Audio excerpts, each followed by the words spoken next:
As for Pete Hegseth, Gretchen and I worked very hard to pass the Speak Out Act, which is a law to ban pre-dispute NDAs for sexual misconduct like sexual harassment and sexual assault. And it was a groundbreaking law, the first time the federal government really put a marker down saying that NDAs are not appropriate.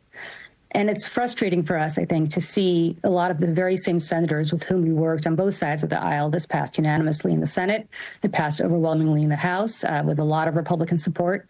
To see the very people who we stood up at press conferences with, who spoke very clearly about the need to end the silencing of women who've been sexually assaulted and harassed, now kind of say, well, except for Pete Hegseth, that NDA is okay.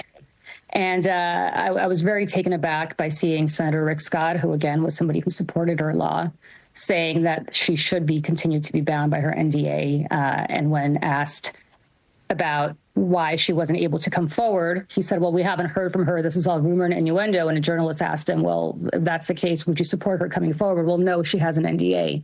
I mean, none of this makes any sense. And these senators and these members of the House, but certainly the senators who will be voting for Pete Hegseth, they know better. They know better because we spoke to them. And we know where they stand in these issues with their own votes. And yet, for some reason, when it comes to the president-elect's selections of not just Pete Hegseth, but other people who've engaged in sexual misconduct coming into his administration, they just will not stand up. And it's very disappointing.